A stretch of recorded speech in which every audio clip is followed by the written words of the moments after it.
नमस्ते, Ram Ram. Defence maths में अपन last video में पढ़ रहे थे सेट थ्योरी। तो लास्ट क्लास में अपन ने देखा था सेट की डेफिनेशन। उसके जस्ट बाद में अपन ने देखा था सेट को व्यक्त करने के दो तरीके, जिसमें पहला था रोस्टर फॉर्म और सेकंड था सेट बिल्डर फॉर्म। उसके बाद में अपन ने देखे थे सेट के प्रकार। नंबर 1 था नल सेट यानी कि एम्प्टी सेट यानी कि रिक्त समुच्चय। नंबर 2 था सिंगलटन सेट यानी कि एकल समुच्चय। फिर अपन ने देखा था परिमित और अपरिमित समुच्चय, फाइनाइट एंड इनफाइनाइट सेट।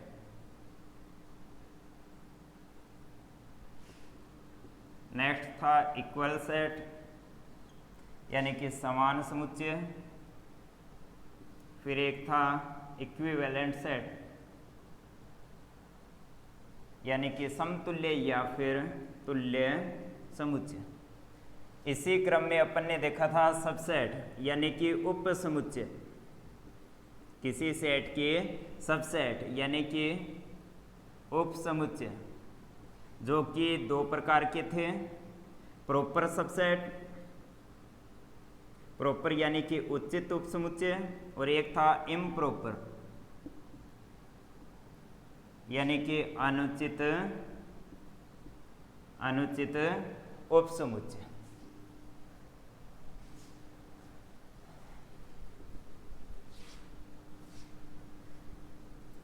इसी क्रम में आज अपन नेक्स्ट टॉपिक देखेंगे सुपर सेट।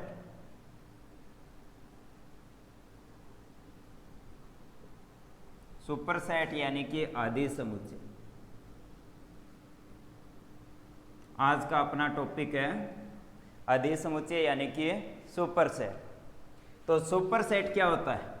जैसे लास्ट क्लास में अपन ने देखा था सबसेट कि यदि ए सबसेट है किसका?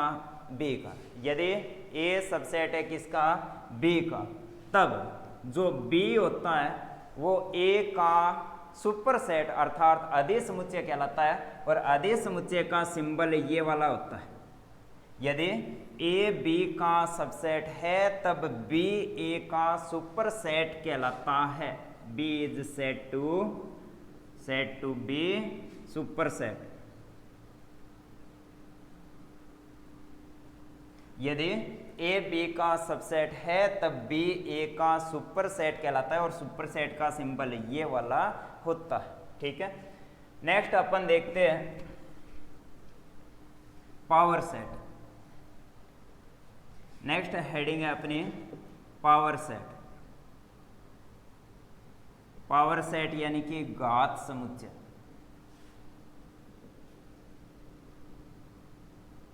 पावर सेट यानी कि घात समुच्चय। घात समुच्चय क्या होता है? किसी दिए गए समुच्चय कैपिटल ए के लिए सभी सबसेट ज्ञात करते हैं और उन सभी सबसेट का एक सेट बनाते हैं। जो नया सेट प्राप्त होता है उसे दिए गए सेट का घात समुच्चय कहते हैं। अर्थात जैसे आपको कोई एक सेट दिया है ए, जैसे यहाँ पर लिख रहा हूँ 1, 2, तब इस सेट का आपको घात समुच्चय ज्ञात करना है, तो ए के घात समुच्चय को पावर सेट ऑफ ए से लिखते हैं। होता क्या है? सेट ए के सभी सबसेट ज्ञात करते हैं। सबसे पहले आपने लिखा है रिक्त समुच्चय, फिर एक एक एलिमेंट वाला, जैसे 1, 2, फिर एक उप समुच्चय और 1, 2। सेट ए के आपने क्या किया है? सभी सबसेट लिख दिए। अब इनका क्या करना है? एक सेट बनाना है। जो सेट बनता है वो सेट ए का पावर सेट कहलाता है यानी कि घात समुच्चय कहलाता है। घात समुच्चय के लिए दो बातें ध्यान में रखते हैं। घात समुच्चय का प्रत्येक एलिमेंट एक सेट होता है, समुच्चय होता है। जैसे घात समुच्चय का प्रत्येक एलिमेंट, ये भी एक सेट है, ये भी क्या एक सेट है। यानी कि घात समुच्चय का प्रत्येक अवयव एक समुच्चय यानी कि सेट होता है। घात समुच्चय का प्रत्येक एलिमेंट क्या होता है, एक सेट होता है। दूसरी बात, यदि सेट ए में नंबर ऑफ एलिमेंट यानी कि सेट ए की कार्डिनल नंबर यदि स्मॉल n है, तब ए के घात समुच्चय, ए का घात समुच्चय क्या होगा, पावर सेट ऑफ ए में नंबर ऑफ एलिमेंट यानी कि number of element in power set of A कितने होंगे, 2 की पावर n होंगे। कैसे, जैसे सेट ए था, सेट ए में 2 एलिमेंट है, तब इसमें नंबर ऑफ सबसेट, इसके उप समुच्चयों की संख्या 2 की पावर 2 बराबर कितने होंगे, 4 होंगे। और जो 4 सबसेट है उन सभी का एक सेट बना लिया, वो क्या होगा, ए का पावर सेट। तो पावर सेट में कितने एलिमेंट होंगे, 1 2 3 और 4। अर्थात आप बोलोगे कि ए में number of element small n है, तब ए के घात समुच्चय में नंबर ऑफ एलिमेंट कितने होंगे, 2 की पावर n। ठीक है, नेक्स्ट हेडिंग है अपनी यूनिवर्सल सेट।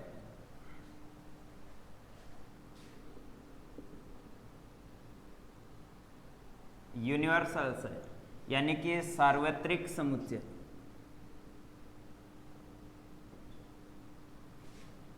या फिर समष्टि समुच्चय।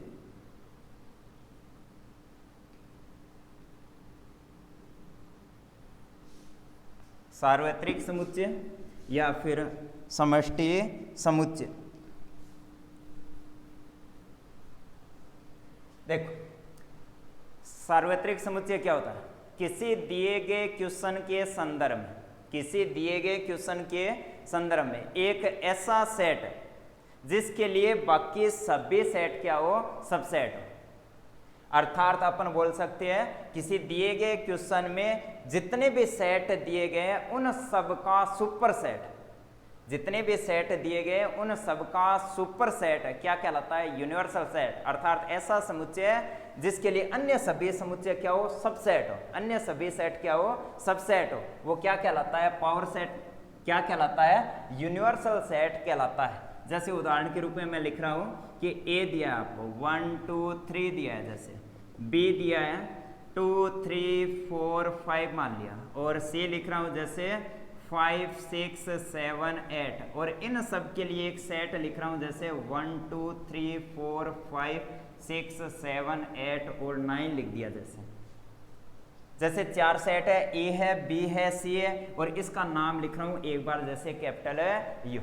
इन सब के लिए आप चेक करोगे तो ए का सुपर सेट है कौन, यू, बी के लिए भी सुपर सेट है कौन, यू, सी के लिए भी सुपर सेट है कौन, यू, और यू भी यू के अंदर है। यानी कि ये सभी सेट सब सेट है किसके, यू के। अर्थात एक ऐसा समुच्चय जिसके लिए सभी सेट सबसेट हो क्या कहलाता है, यूनिवर्सल सेट। इस क्वेश्चन के लिए यू क्या है, यूनिवर्सल सेट है, क्योंकि सभी सेट इस यू के क्या है, सबसेट। यानी कि ऐसा समुच्चय जिसमें सभी एलिमेंट विद्यमान हो क्या कहलाता है, यूनिवर्सल सेट कहलाता है।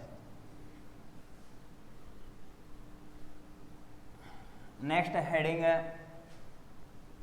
सामान्यतः यूनिवर्सल सेट को कैपिटल यू से लिखते हैं, और वेन डायग्राम में यूनिवर्सल सेट को आयताकार शेप या फिर वर्गाकार शेप में प्रदर्शित करते हैं। नेक्स्ट है डिसजॉइंट सेट। डिसजॉइंट सेट यानी कि विसंगत समुच्चय, अर्थात इसको असंयुक्त समुच्चय भी बोल सकते हैं।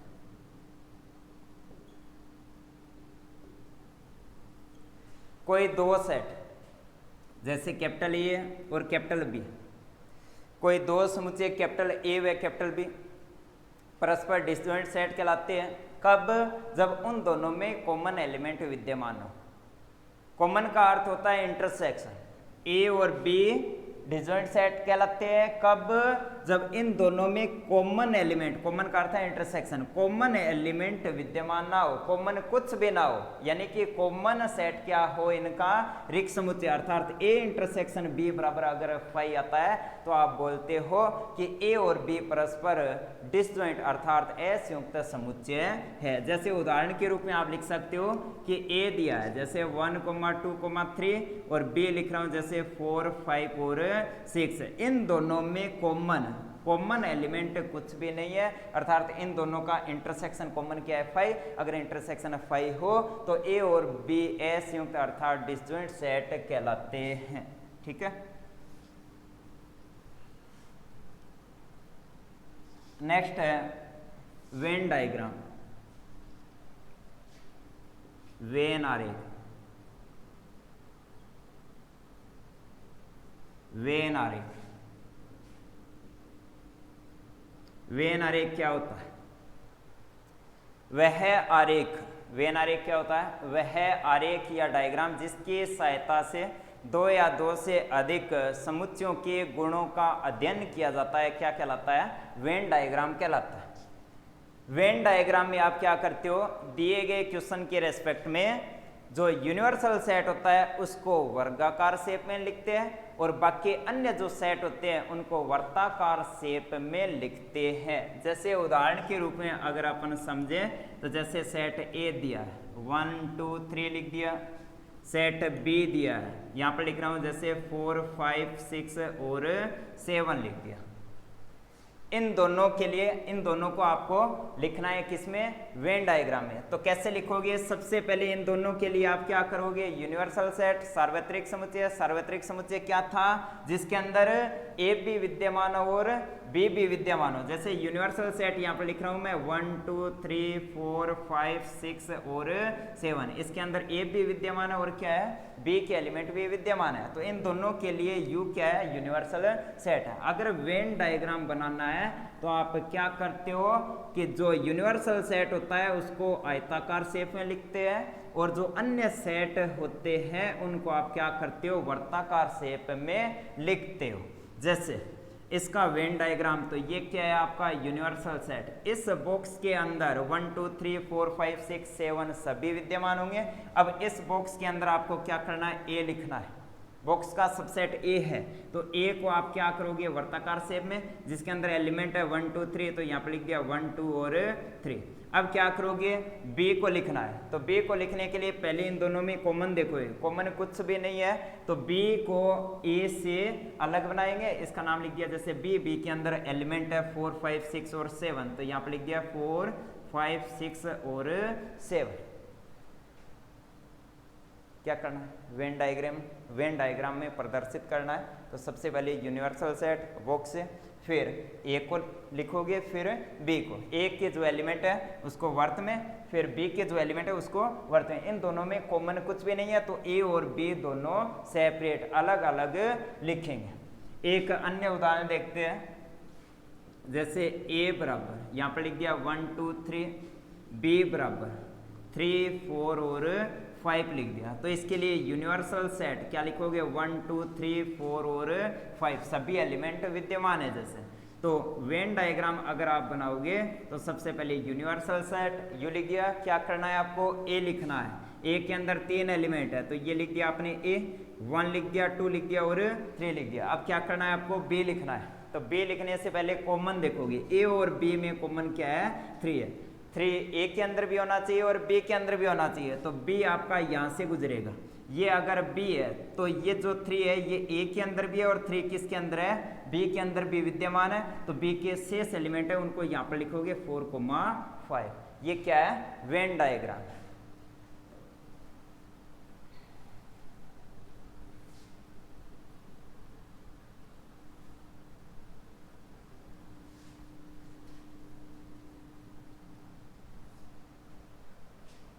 नेक्स्ट हेडिंग है समुच्चयों के लिए संक्रियाएं। समुच्चयों के लिए संक्रियाएं यानी कि ऑपरेशन। समुच्चयों के लिए संक्रियाएं यानी कि ऑपरेशन। जैसे संख्याएं होती है, संख्याओं पर ऑपरेशन, जैसे प्लस उनका योग गुणन। जैसे दो संख्याएं उन पर ऑपरेशन क्या होते हैं? योग और गुणन। उसी प्रकार से जो सेट होते हैं उनकी संक्रियाएं देखें। और सेट के लिए संक्रियाएं जैसे यूनियन, इंटरसेक्शन इत्यादि। सबसे पहले अपन देख रहे हैं किन्हीं दो समुच्चयों का यूनियन। यूनियन यानी कि संघ। सबसे पहले 1 नंबर ऑपरेशन लिख रहा हूं, यूनियन ऑफ 2 सेट। किन्हीं दो समुच्चयों का यूनियन, यूनियन यानी कि संघ, संघ या फिर इसको लिख सकते हैं सम्मिलन। यूनियन का अर्थ होता है संघ या फिर सम्मिलन। और यूनियन का जो सिंबल होता है उसको लिखते हैं जैसे कैपिटल यू से, ये वाला सिंबल यूनियन का होता है। और यूनियन का अर्थ क्या होता है? यूनियन का अर्थ होता है या यानी कि और, इंग्लिश में या को बोलते हैं और। क्या करना है आपको? यूनियन ऑफ टू सेट्स, कोई दो सेट लेने हैं, उनका क्या करना है? सम्मिलन। सम्मिलन का अर्थ होता है कि दो सेट है उनके एलिमेंट को एक साथ लिखना है। दो सेट है उनके एलिमेंट को क्या करना है? एक साथ। उदाहरण से समझते हैं, जैसे ए दिया है आपको 1 2 3, बी दिया है 3 4 5 6 है। क्या करना है? दो समुच्चयों का सम्मिलन यानी कि ए फिर बी, सम्मिलन यानी कि संघ यानी कि यूनियन। आपको क्या चाहिए? ए और बी का यूनियन। तो ए और बी के यूनियन को इस प्रकार से लिखते हैं। इसका आंसर क्या होगा? एक सेट होगा। आंसर क्या होता है? एक सेट होता है। और होता क्या है? यूनियन का अर्थ होता है यानी कि यूनियन में वो एलिमेंट आएंगे जो या तो ए के या फिर बी के। ए यूनियन बी अर्थात ऐसे एलिमेंट जो या तो ए में है या फिर किस में है? बी में। अर्थात इसका अर्थ होता है कि ए के एलिमेंट भी यूनियन में आते हैं और बी के एलिमेंट भी यूनियन में आते हैं। तो यूनियन में ए के एलिमेंट जैसे लिख दिया 1 2 3, और किसके आएंगे? बी के 3 4 5 और 6। लेकिन सेट थ्योरी जब मैंने स्टार्ट की थी उस टाइम मैंने बताया था कि किसी भी सेट में कोई भी एलिमेंट होता है वो रिपीट नहीं होता है। तो यहाँ पर 3 कितनी बार आ गया? 2 बार। तो इसको कितनी बार लिखना है? केवल एक बार। तो अर्थात आपका ए यूनियन बी का आंसर आएगा 1 2 3 4 5 और 6। एक बार फिर से रिपीट कर रहा हूँ कि कोई दो सेट है ए और बी, उनका यूनियन भी क्या होता है? एक सेट होता है। यूनियन का अर्थ क्या है? ए या फिर बी के एलिमेंट। होता क्या है कि यूनियन में या तो ए के एलिमेंट आते हैं या फिर बी के, अर्थात ए के एलिमेंट भी आते हैं और बी के एलिमेंट भी आते हैं, लेकिन कितनी बार? केवल एक बार। नेक्स्ट है यूनियन के गुण। नेक्स्ट है यूनियन के गुण। सबसे पहले 1 नंबर, कोई दो सेट दिए हैं, जैसे नाम है ए और बी। अगर आप ज्ञात कर रहे हो ए यूनियन बी और फिर आप ज्ञात कर रहे हो बी यूनियन ए, दोनों का आंसर हमेशा सेम आता है। दोनों का आंसर हमेशा सेम आता है, यानी कि इन दोनों सेट का क्रम परिवर्तन करते हो कोई फर्क नहीं पड़ता। इस गुण का नाम होता है क्रम विनिमयता यानी कि कम्यूटेटिव प्रॉपर्टी। यानी कि जो यूनियन होता है वो क्रम विनिमय नियम का पालन करता है। कैसे करता है? जैसे ए लिख रहा हूं मैं, ए के अंदर 1 2 3 है और बी लिख रहा हूं जैसे 3 4 लिख दिया, तो ए यूनियन बी का मान ज्ञात करोगे तो क्या आएगा? ए के एलिमेंट भी आएंगे और बी के एलिमेंट भी आएंगे, लेकिन कितनी बार? केवल एक बार। तो 1 2 3, तो 1 2 3, इसके एलिमेंट 3 4, 3 आ गया तो यहाँ पे लिखोगे क्या? 4। ए यूनियन बी क्या है? 1 2 3 4।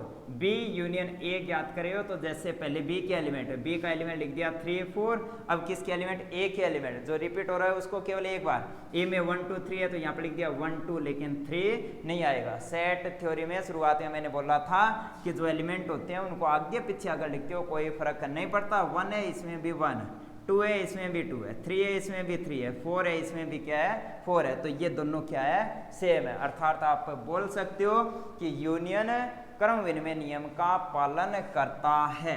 Number 2, capital A, capital B और कैपिटल सी। अगर कोई 3 सेट है तब A union B union C जो है वो हमेशा बराबर होता है किसके? A union B union C के। क्या करना है आपको कि 3 सेट है, क्या करें उनका यूनियन।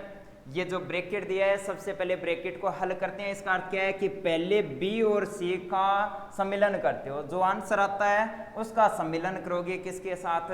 ए के साथ। जो आंसर आता है वो आंसर बराबर होगा किसके?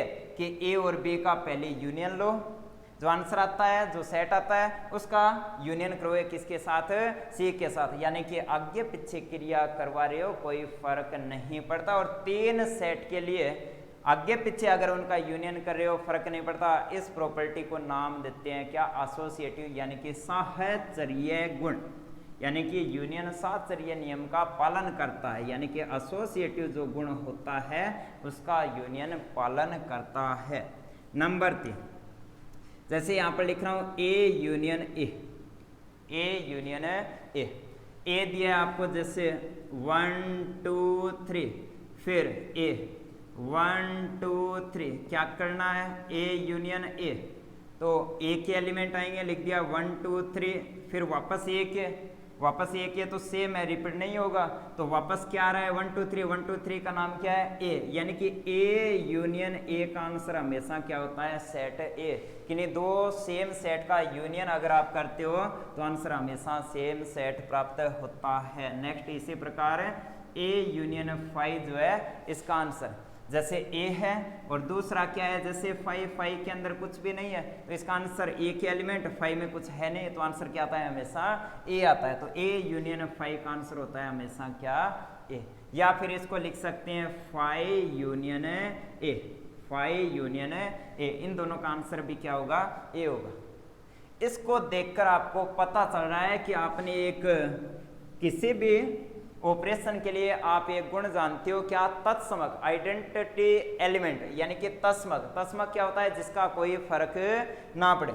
यूनियन ऑपरेशन के लिए सेट ए का यूनियन अगर 5 के साथ करते हो कोई फर्क नहीं पड़ता, वापस से 5 को ऑपरेट करवा रहे हो राइट साइड से या फिर लेफ्ट साइड से, कोई फर्क नहीं पड़ता। ए के साथ 5 को ऑपरेट करवा रहे हो किससे, यूनियन से, फर्क नहीं पड़ता, और जिसका फर्क नहीं पड़ता उसका नाम होता है तत्समक अवयव। यानी कि यूनियन के लिए यूनियन का तत्समक होता है वो क्या होता है, 5 होता है। जैसे आप जानते हो कि कोई संख्या है 5, उसके लिए प्लस संक्रिया के लिए अगर आपको क्या करना है, तत्समक ज्ञात करना है, तो तत्समक क्या होता है कि 5 के साथ कोई एलिमेंट ऑपरेट करवाओ ताकि कोई फर्क ना पड़े, सेम 5 आए, चाहे राइट साइड से ऑपरेट करवाओ चाहे लेफ्ट साइड से ऑपरेट करवाओ। तो प्लस के लिए आप किसको ऑपरेट करवाते हो, 0 को ऑपरेट करवाते हो, तो प्लस संक्रिया का जो तत्समक होता है उसका नाम क्या होता है, 0 होता है। उसी प्रकार गुणन संक्रिया के लिए अगर आपको तत्समक चाहिए तो 5 के साथ गुणन संक्रिया करोगे किसकी, जिससे आंसर सेम 5 आए, चाहे राइट साइड से या फिर लेफ्ट साइड से। तो गुणन संक्रिया के लिए तत्समक क्या होता है, हमेशा 1 होता है। उसी प्रकार यूनियन के लिए तत्समक हमेशा क्या होता है, 5 होता है। ठीक है, अब अपन यूनियन के लिए वेन डायग्राम देख रहे हैं। यूनियन के लिए वेन डायग्राम देख रहे हैं।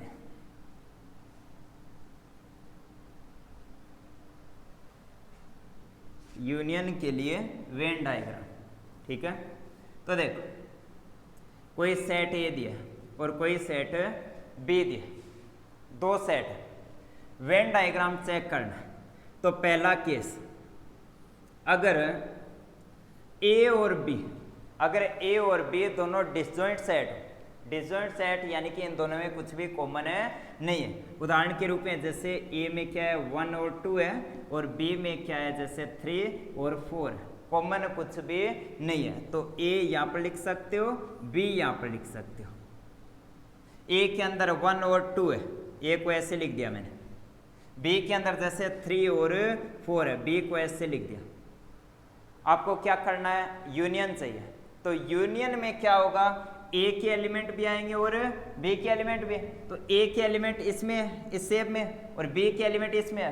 तो जो छायांकित भाग है ये वाला और ये वाला, ये पूरा क्या होगा, यूनियन होगा। ये भी, ये वाला भाग भी यूनियन में और ये वाला भाग भी क्या होगा, यूनियन में। जैसे दूसरा केस लिख रहा हूं कि उदाहरण के रूप में जैसे ये दिया है 1 2 3, बी दिया है जैसे 3, 4 और 5, इसमें तो कुछ भी कॉमन नहीं था, लेकिन दूसरे केस में क्या है, कॉमन है। कौन है कॉमन? एलिमेंट 3 है। तो सबसे पहले मैं ए को लिख रहा हूं, तो 1 लिख दिया, 2 लिख दिया, 3 लिख दिया। 3 ए में भी है और बी में भी है, तो बी में भी क्या आएगा, 3 आएगा। तो यहाँ पर अन्य एलिमेंट क्या है, 4 और 5।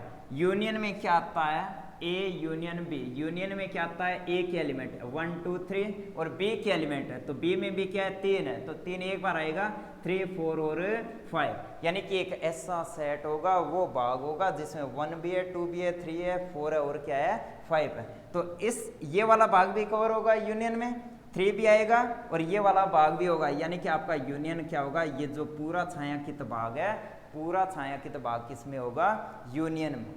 ठीक है, नेक्स्ट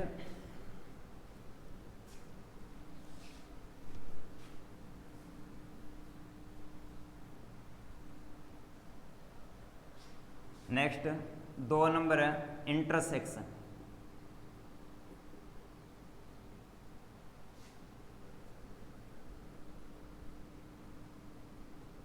इंटरसेक्शन यानी कि सर्वनिष्ठ। इंटरसेक्शन यानी कि सर्वनिष्ठ, या फिर इसको लिख सकते हैं कॉमन, कॉमन भाग।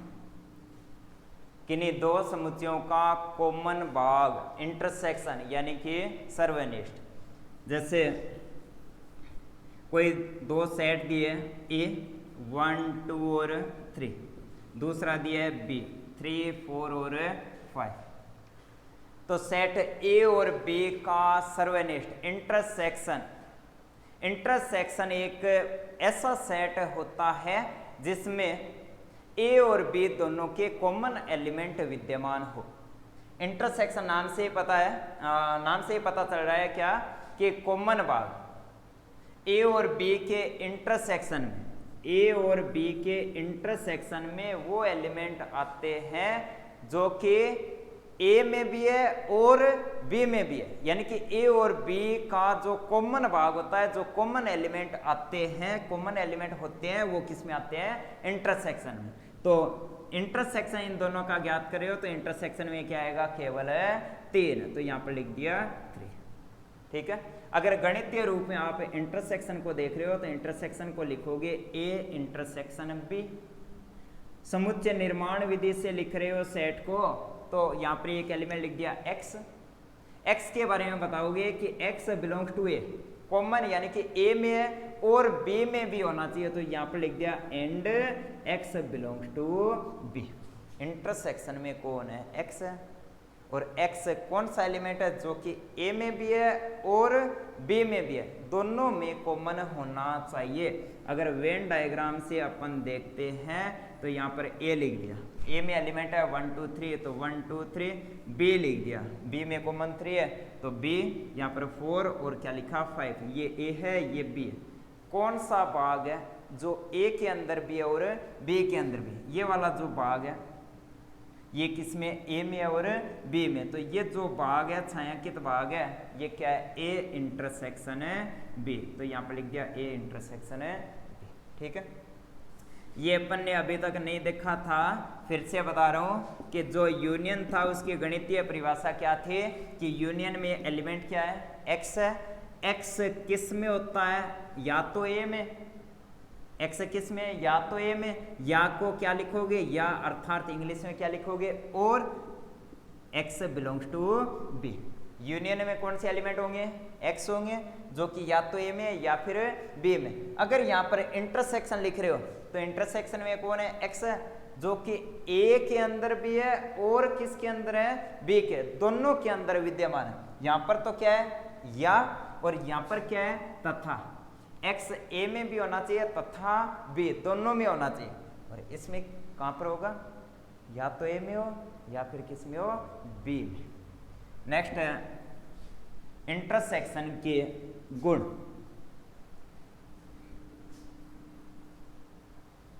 इंटरसेक्शन के गुण से 1 नंबर, a इंटरसेक्शन b का मान बराबर होता है किसके, b इंटरसेक्शन है a के। जो गुण है इसका नाम होता है क्रम विनिमेयता।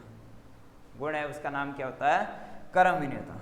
ए और बी में कॉमन देखो या फिर बी और ए में कॉमन देखो, आंसर सेम आता है। A intersection B intersection C बराबर A intersection B intersection C, ये भी हमेशा बराबर होता है। इसका नाम क्या? एसोसिएटिव प्रॉपर्टी, शास्त्रीय नियम का पालन करता है। कौन? इंटरसेक्शन। कॉमन लेकर बाद में ए के साथ कॉमन, या फिर ए और बी में जो एलिमेंट कॉमन है उनका इंटरसेक्शन लोगे किसके साथ? सी के साथ, हमेशा बराबर आता है। इसका नाम क्या होता है? Associative property. नंबर 3, जैसे ए इंटरसेक्शन ए ज्ञात करें, ए और ए में कॉमन, ए और ए में कॉमन बिल्कुल सेम सेम, ए और ए में कॉमन क्या है? ए, तो वापस आंसर क्या आएगा? ए आएगा। नंबर 4, ए इंटरसेक्शन फाई, ए के अंदर तो कुछ एलिमेंट है, इसके अंदर कुछ भी नहीं है, तो इन दोनों में कॉमन कुछ भी नहीं है, आंसर क्या आएगा? फाई आएगा। Next, A intersection you, you का अर्थ है, यू का अर्थ है यूनिवर्सल सेट। ए का, किसी सेट ए का उसके यूनिवर्सल सेट के साथ आप इंटरसेक्शन ले रहे हो, आंसर क्या आएगा वो अपन को चेक करना है। तो देखो, जैसे उदाहरण लिख रहा हूं यहाँ पर लिख रहा हूं, जैसे u लिख दिया मैंने 1 2 3 4 और 5, फिर a लिख रहा हूं, जैसे a में है 1, 2, ये लिख दिया आपने यूनिवर्सल सेट, यहाँ पर लिख दिया आपने 1, 2, यानी कि a लिख दिया। करना क्या है आपको? करना क्या है? a का कॉमन भाग लेना है, किसके साथ? u के साथ। ये तो पूरा क्या है? पूरा क्या है? u है, और ये क्या है? a है, तो इन दोनों का कॉमन भाग क्या है? केवल a। अर्थात आप बोल सकते हो कि a का यूनिवर्सल सेट, a का यूनिवर्सल सेट के साथ कॉमन भाग देखोगे तो आंसर हमेशा क्या आता है? a आता है। यहाँ पर मैं लिख रहा हूं यूनिवर्सल सेट इंटरसेक्शन ए, अर्थात इस यूनिवर्सल सेट का कॉमन भाग देख रहे हो किसके साथ? ए के साथ, तो कॉमन यानी कि डबल लाइन कौन आ रहा है? वापस ए आ रहा है। तो इसको देखकर आपको पता चल रहा है कि सेट ए के साथ इंटरसेक्शन किया, ऑपरेट करवाया किसको? यू को। किसको? यूनिवर्सल सेट को। तो कोई फर्क नहीं पड़ता, वापस क्या आ रहा है? ए आ रहा है, चाहे यू को ऑपरेट करो राइट साइड से या फिर लेफ्ट साइड से। और जिसका फर्क नहीं पड़ता वो क्या होता है? तत्समक यानी कि आइडेंटिटी एलिमेंट। यानी कि याद रखेंगे कि इंटरसेक्शन का जो तत्समक होता है, इंटरसेक्शन का जो तत्समक होता है वो क्या होता है? यूनिवर्सल सेट यानी कि सार्वत्रिक समुच्चय, सार्वत्रिक समुच्चय। फिर से लिख रहा हूं, यूनियन का जो तत्समक होता है, यूनियन का जो तत्समक होता है वो क्या होता है? फाई। और जो इंटरसेक्शन का तत्समक होता है, इंटरसेक्शन का तत्समक होता है वो क्या होता है? Universal set. यूनियन नहीं है, ये क्या है? यूनिवर्सल सेट है। ठीक है,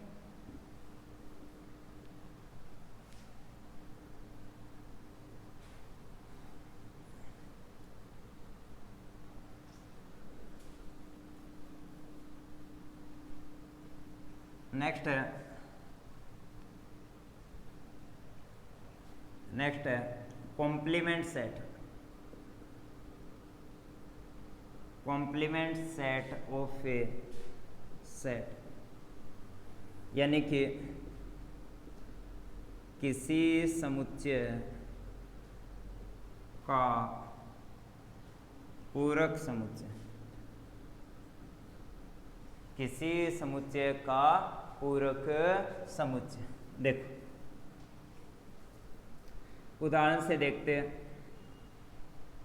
कोई एक सेट ए दिया जिसके अंदर एलिमेंट है 1 2 और 3। इसके लिए यूनिवर्सल सेट जैसे दिया है 1 2 3 4 और 5। क्या करना है आपको? किसी समुच्चय का पूरक समुच्चय, जैसे मैं ए का पूरक समुच्चय ज्ञात कर रहा हूं, किसी सेट ए का जो पूरक समुच्चय होता है उसे या तो ए डैश या फिर ए कॉम्प्लीमेंट या फिर ए बार से भी लिख सकते हैं।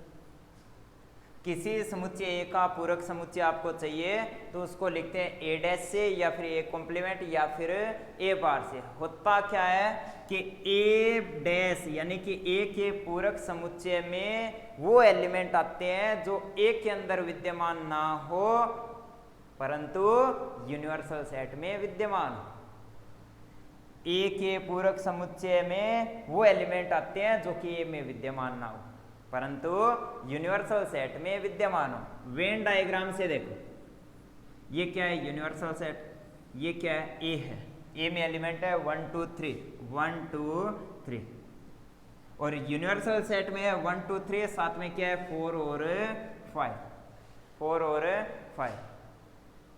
तो जो पूरक समुच्चय होता है वो क्या होता है कि ए का पूरक समुच्चय वह समुच्चय होता है जिसमें ए के एलिमेंट ना हो, यानी कि ये वाले एलिमेंट विद्यमान नहीं होंगे। ऐसे एलिमेंट होते हैं जो कि ए के ना हो परंतु यूनिवर्सल सेट में विद्यमान हो, अर्थात ये जो बाहर वाला जो भाग होगा ये क्या होगा ए डैश होगा।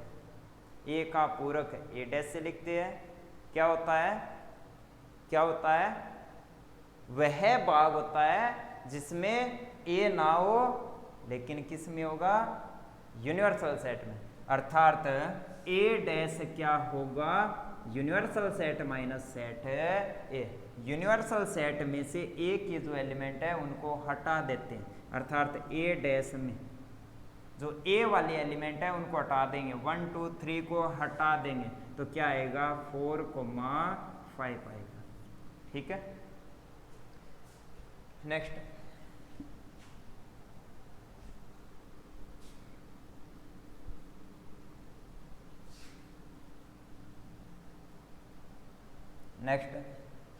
कॉम्प्लीमेंट सेट जो है उसके गुण। पूरक समुच्चय के गुण, जैसे 1 नंबर लिख रहा हूं मैं कि ए डैश का डैश, ए डैश का डैश, ये यूनिवर्सल है, ये क्या है ये। सबसे पहले ए डैश याद करोगे तो ए डैश क्या होगा वह भाग होगा जिसमें ये ना हो। ये कौन है ए है तो ये जो बाहर वाला है ये क्या हो गया ए डैश। इस ए के लिए ए डैश क्या होगा बाहर वाला भाग। फिर क्या करना है आपको ए डैश का डैश, ए डैश का फिर से डैश ज्ञात करना है तो ए डैश का डैश क्या होगा वह भाग होगा जिसमें ए डैश ना हो। बाहर क्या है यहाँ पर क्या है, यहाँ पर क्या है ए डैश है तो ए डैश का फिर से डैश है तो वह भाग जिसमें ए डैश ना हो, तो यहाँ पर क्या है ए डैश नहीं है तो ए डैश का डैश क्या होगा ये वाला भाग, और ये वाला भाग है इसका नाम क्या है ए है, अर्थात ए डैश का डैश वापस क्या होता है ए होता है। नेक्स्ट लिख रहा हूं A union A dash, A union A dash. देखो ये जो है इसका नाम क्या है ए है, ए को इस प्रकार से लिख दिया जैसे, इसको छोड़कर बाहर वाला भाग है इसका नाम क्या होगा ए डैश होगा। ए डैश को मैं बाहर वाला जो भाग है इसको इस प्रकार से लिख रहा हूं, ये क्या है आपका ए डैश है।